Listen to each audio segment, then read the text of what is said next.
Salut tout le monde! Aujourd'hui on se retrouve du coup pour, comme vous avez pu le voir dans le titre, la première partie de mon point de lecture du mois de novembre. Je ne sais pas si ma vidéo sur... Enfin j'ai prévu une autre vidéo à côté, donc je ne sais pas si elle sortira avant ou après celle-ci. Je ne sais pas du tout, je suis dans le flou total. Bref. Donc ce mois de novembre a été plutôt prolifique, malgré les cours, l'organisation compliquée et tout ça. Sans m'en rendre compte, j'ai quand même lu 16 livres, ce qui fait beaucoup. Et c'est compliqué à vous présenter tout ça de manière condensée, mais je vais essayer. Et comme pour le mois précédent, j'ai essayé de diviser le point lecture histoire que ce soit plus digeste pour vous parce que voilà. Et même pour moi, comme je le disais aussi la dernière fois, niveau montage sinon ça prend trop de temps et je risque de pas sortir la vidéo, ce serait dommage. Voilà, et sans plus attendre, on va commencer.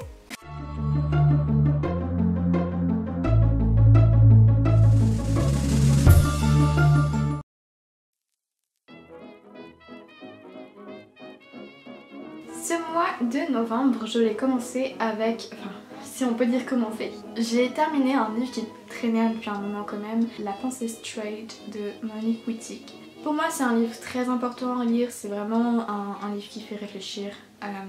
Il y a beaucoup de phrases sensées, il est quelque part dans ma bibliothèque mais elle est tellement remplie que là ça va être dur de vous retrouver, mais j'ai vraiment pris beaucoup de notes parce qu'il y a des phrases qui sont très sensées, qui mettent le doigt là où il faut repenser les choses, repenser notre société.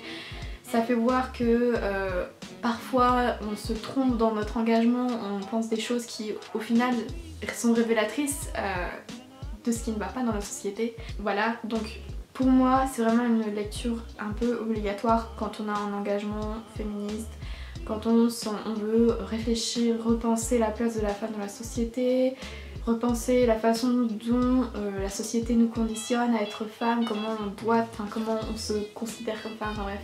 Plein de thématiques comme ça qui sont fondamentales je pense pour notre construction identitaire, pour comment on va évoluer dans la société. Et par conséquent j'étais très contente de le finir parce que vraiment c'est un très bon livre. C'est un peu compliqué quand même de rentrer vraiment dans les réflexions parce que c'est un style très particulier. Je dirais que c'est pas vraiment le genre de lecture qui détend, hein. C'est vraiment une lecture qui prend parce qu'il faut réfléchir, il faut penser plein de choses en même temps, donc c'est vraiment pas le genre de livre que je vous conseillerais si vous êtes plutôt préoccupé en ce moment. C'est vraiment le genre de livre qu'il faut lire à tête reposée pour vraiment se concentrer pleinement dessus et sur les propos parce que ces derniers sont très riches.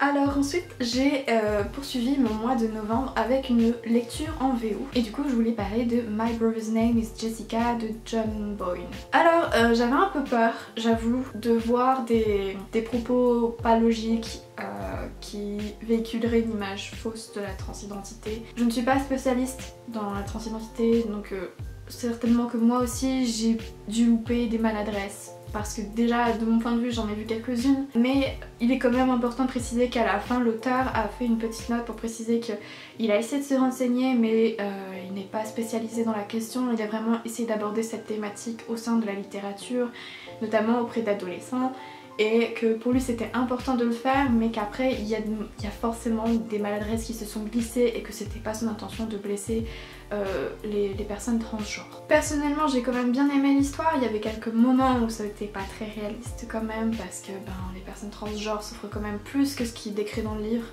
même si la notion d'acceptation de la part de la famille joue une place fondamentale, puisque dans ce livre il est question du coup de Sam qui a un frère qui s'appelle Jason et en fait Sam a déjà des difficultés pour s'insérer dans sa classe, il n'est pas vraiment très apprécié, il est un peu solitaire sur les bords. Et du jour au lendemain, il apprend que son frère se considère vraiment comme une femme.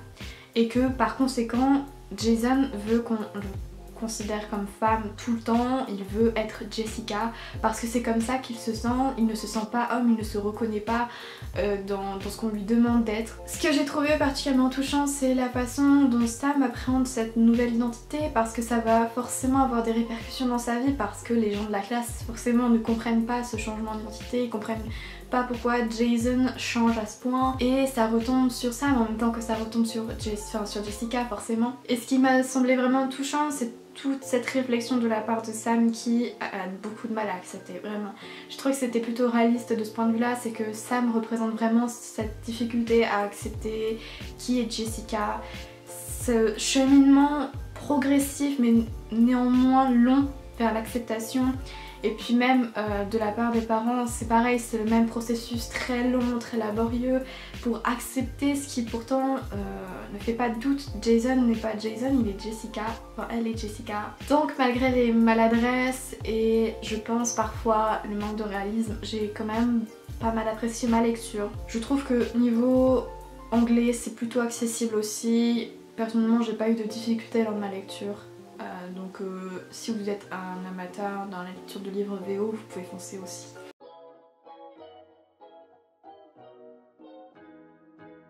Par la suite, dans ce mois de novembre, j'ai lu un autre livre de Nathalie Bernard. Et du coup j'ai lu le dernier sur la plaine. Ça fait un moment, mais j'avais lu donc un autre livre d'elle et c'était Sauvage que j'avais particulièrement apprécié puisqu'on va parler de la communauté amérindienne.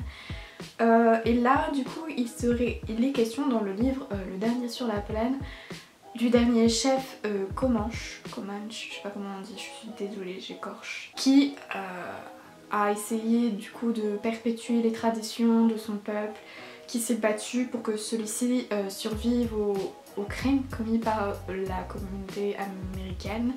Voilà, donc c'est un livre qui est adressé quand même à un public plutôt jeune, je pense pré-ado, adolescent, mais aussi jeune adulte. Vraiment on peut le lire à partir de je pense pré-ado. Et je l'ai trouvé particulièrement intéressant parce que du coup on a vraiment accès à l'histoire amérindienne, on voit la violence des Américains, on voit également cette notion de traîtrise de certains membres dans la communauté amérindienne, puisque certains Indiens vont faire le choix de trahir leur peuple pour avoir à manger, puisque avec l'arrivée de certains Américains, la nourriture se fait rare, les hivers sont de plus en plus durs, donc il y a vraiment ce concours de circonstances qui font que les Amérindiens sont de plus en plus poussés dans leur dernier retranchement. Et l'histoire de ce livre tourne vraiment autour de cette notion d'extinction d'un peuple entier, de tradition, d'une culture, autour d'un personnage que j'ai trouvé particulièrement beau, particulièrement fort, qui va se battre coûte que coûte, qui va perdre des gens en cours de route, et on suivit avec lui ces violences, que ce soit la perte d'un proche, que ce soit la perte de terre et tout ce que ça entraîne, puisque les Amérindiens accordent vraiment une grande importance à la terre, à la nourriture, enfin aux bêtes, et ouais, vraiment c'était quelque chose de très beau à lire, de dur aussi, mais sans pour autant aller trop dans le gore quand même. Je trouvais que de ce côté là c'était plutôt soft, alors que bon, ça ne l'est pas toujours. L'histoire familiale de ce personnage est aussi très intéressante puisque la base du livre part sur une photo qui existe vraiment. Une photo du dernier chef Comanche qui a inspiré Nathalie Bernard dans la rédaction de son livre, puisqu'elle est partie de cette photo pour réaliser l'entièreté de son roman. Et donc moi ça m'a particulièrement plu et je vous encourage vivement à le lire.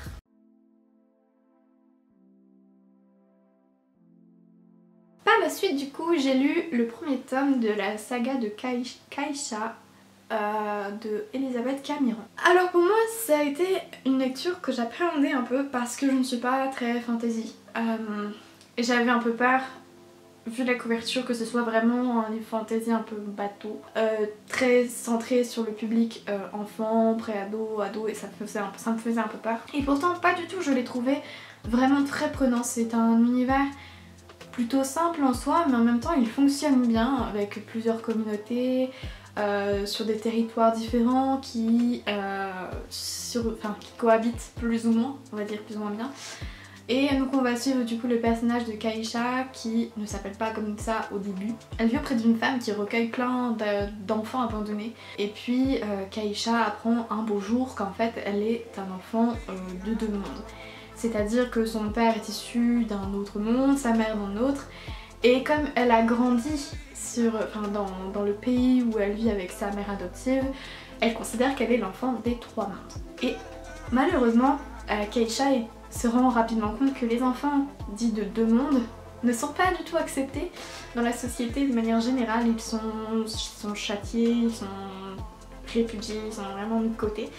Donc on comprend les difficultés et pour autant Keisha va se mettre en tête de retrouver sa mère parce qu'elle veut comprendre son histoire, voilà, comme beaucoup de héros, elle veut comprendre ses racines et par conséquent elle s'embarque dans un long voyage. Donc comme je le disais, j'ai été agréablement surprise parce que j'ai trouvé que le style d'écriture de l'auteur est fluide, il est efficace, ça t'embarque dans l'histoire. Keisha elle est vraiment pas dans les stéréotypes, j'ai trouvé qu'elle était plutôt rafraîchissante comme héroïne, elle est forte, mais elle a des moments de faiblesse et on ne cherche pas à te les cacher. Par exemple elle se met à pleurer, tout ça. Elle noue des relations avec d'autres personnes et sans pour autant être détestable. J'ai trouvé que vraiment on voyait ce cheminement progressif de la pensée, de la réflexion sur qu'est-ce qui définit un peuple et tout ça. Enfin bref, j'ai vraiment beaucoup apprécié ce personnage de manière générale. L'univers, comme je le disais, en soi est plutôt simple mais il fonctionne bien. Je trouvais qu'il tenait debout en soi, ça me semblait plutôt... Enfin j'ai pas cherché à le remettre en question donc je l'ai accepté tel quel. Et je pense que du coup la qualité de la plume y est pour quelque chose. Je n'ai pas d'autre chose à dire sur ce livre si ce n'est que j'ai beaucoup apprécié ma lecture et que je vous le recommande également vivement.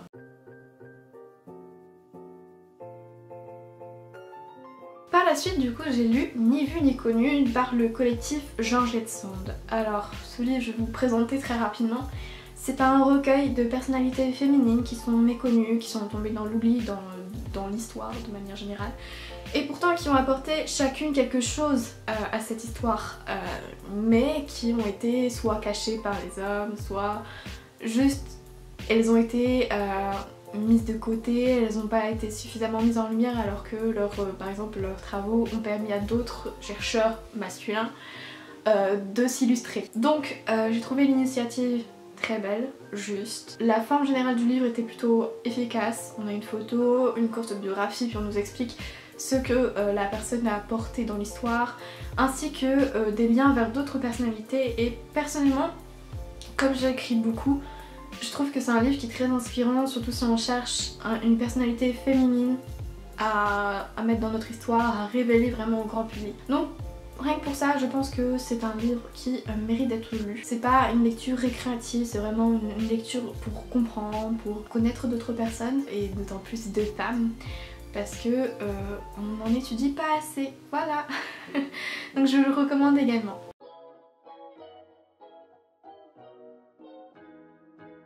Ensuite, j'ai lu un livre que je devais lire depuis un moment déjà, mais que je n'avais encore jamais lu, ou du moins sous forme de roman je ne l'avais pas encore lu, je l'avais lu sous forme de manga. Du coup j'ai lu Orgueil et préjugés de Jane Austen et j'ai beaucoup apprécié ma lecture. Évidemment l'histoire je la connaissais puisque notamment en cours d'anglais on la voit beaucoup, en cours de littérature on en parle, et puis c'est vraiment un livre qui marque comment dire, l'imagination populaire. Enfin c'est vraiment un livre qu'on retrouve dans plein d'autres films, dans d'autres livres, enfin bref ça marque beaucoup la culture. Et j'ai apprécié ma lecture, vraiment j'ai passé un très bon moment, j'ai aimé découvrir le personnage de Darcy, je comprends mieux pourquoi il marque l'émotion, enfin il marque les gens, il est plutôt intéressant comme personnage, je l'ai trouvé touchant également. Le personnage d'Elizabeth Bennet et je trouve plutôt aussi intéressant, la mère qui est un peu, d'autant on comprend qu'elle permet de dresser un peu une critique qui est très frivole, qui veut marier à tout prix ses filles, au premier venu limite. Bref voilà, j'ai trouvé que de manière générale c'est vraiment un livre qui mérite qu'on s'y intéresse de plus près, qu'on étudie certains procédés, qu'on s'intéresse à certains personnages, puisque comme je le disais, la mère d'Elizabeth, je trouve, permet vraiment de critiquer d'une certaine façon la société, donc vraiment c'est un livre très riche et je ne peux que vous recommander de le lire. Pour ceux qui ne connaissent pas l'histoire, il est du coup question de Elizabeth Bennet qui est une jeune femme qui évolue au sein d'une grande fratrie de sœurs, je sais pas si on dit fratrie pour des sœurs, mais enfin bref, dans une grande famille. Son père, elle est plutôt proche de son père, sa mère elle est plutôt proche de Jane, je crois que c'est Jane justement. Qui est un peu l'aînée, idéal, modèle, bien sous tout rapport, douce, gentille, bref tout ce qu'il faut pour être une bonne femme à cette époque. Et du coup Jane va tomber un beau jour sur un bel héritier qui va vouloir l'épouser, bref, et tout ça s'emballe puisque cet héritier a un ami, Mr. Darcy, qui se tient plutôt en retrait du reste de la société, qui intrigue beaucoup Elizabeth, mais les deux étant plutôt orgueilleux et froids, vont mal se juger dès le début et ça va créer des quiproquos et bref. Voilà, donc c'est une romance, ni plus ni moins, mais aussi un grand classique de la littérature que je vous invite vivement soit à découvrir, soit à relire.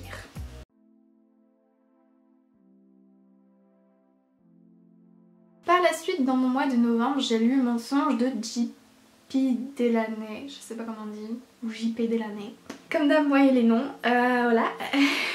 Donc dans ce roman qui est un peu un thriller psychologique si je devais le classer, on va suivre le personnage de Claire. Claire c'est une étudiante en art dramaturgique, je crois qu'on dit comme ça. Elle est passionnée par le théâtre, elle veut devenir actrice mais ça marche pas trop parce que elle est connue pour être plutôt sensible et rapidement un peu excentrique.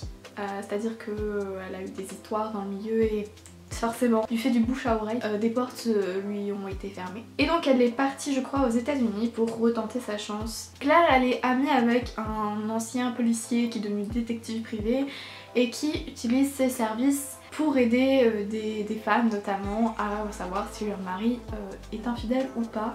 Donc en gros elle est contente de les séduire et d'avoir des preuves pour permettre à ces femmes de divorcer. Mais un beau jour, la cliente qui réquisitionne ses services ne semble pas aussi normale que les autres clientes puisque elle demande à Claire de faire très attention à son mari. Elle a l'air vraiment inquiète, paniquée et le pire étant que le lendemain on retrouve son corps dans la chambre à côté. Évidemment la police se met sur cette piste et remonte jusqu'à Claire et le fameux détective. Claire n'étant pas en situation régulière puisqu'elle est partie aux États-Unis et son visa de travail, elle en a besoin mais elle ne l'a pas encore je crois à ce moment-là. Ils jouent sur cette corde là pour qu'elle puisse les aider à démasquer donc ce fameux Patrick Vogler qui a l'air on va dire omnubilé par les fleurs du mal de Baudelaire. Je résume certainement très mal parce que c'est vraiment très compliqué de résumer ce livre.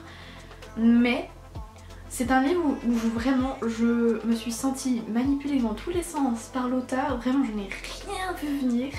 Un coup l'auteur arrivait à me faire croire quelque chose puis la fois d'après c'était complètement autre chose et même moi ça me perdait dans mes sentiments, bref j'étais complètement déboussolée. Et en même temps c'est vraiment une sorte de jeu de piste qui ma foi est très prenant, vraiment comme je le disais c'est surprenant, il y a des rebondissements partout tout le temps, tu vois rien venir. La plume de l'auteur elle est fluide, elle arrive à te mettre une certaine pression à certains moments. Le personnage de Claire elle est à la fois attachante et juste dérangeante et puis parfois elle est complètement genre, comment dire, pas repoussante mais tu l'aimes pas, tu la détestes à certains moments, bref c'est vraiment... L'auteur te manipule, joue avec tes sentiments et toi tu lis le livre et tu peux que tourner les pages et sans t'arrêter vraiment. Je crois que je l'ai lu d'une traite ce livre ou même pas en 2 jours. Mais c'est vraiment un livre très prenant qui m'a fait ressentir pas mal d'émotions, qui m'a surpris du début à la fin et dont le dénouement est magnifique. Vraiment, voilà, c'est tout. Donc je vous le recommande vivement.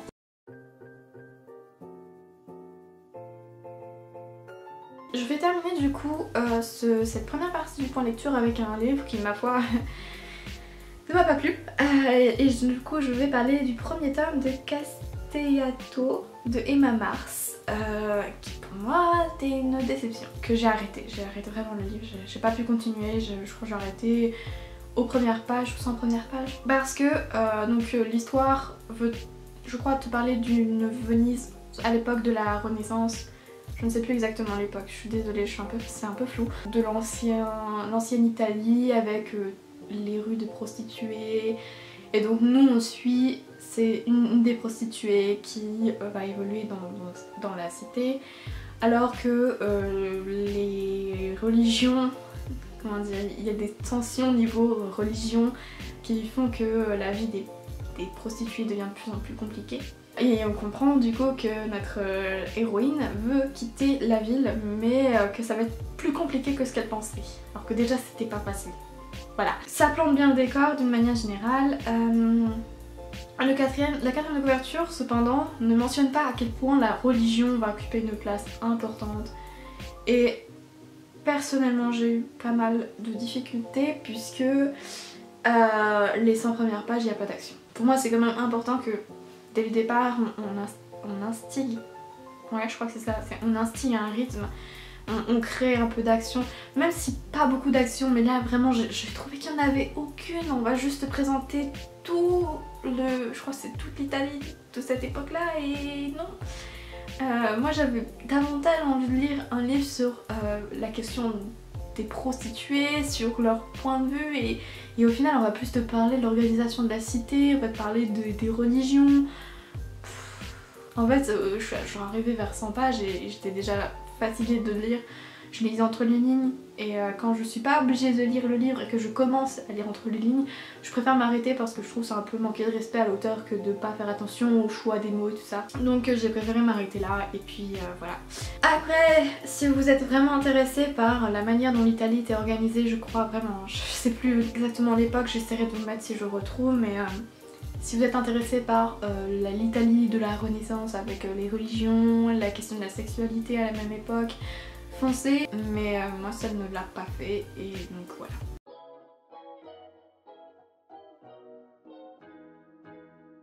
Du coup moi je termine cette première partie de mon point de lecture du mois de novembre sur ces mots. J'espère que la vidéo vous aura plu et que vous regarderez la deuxième partie, voilà.